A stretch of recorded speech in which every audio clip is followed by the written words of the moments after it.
আসসালামু আলাইকুম রহমতুল্লাহি বারকাতুহ।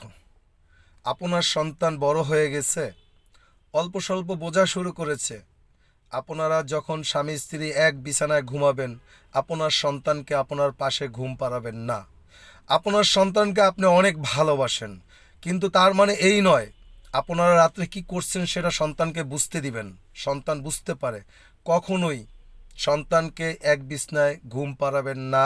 ইসলাম সম্পূর্ণ নিষেধ করেছে।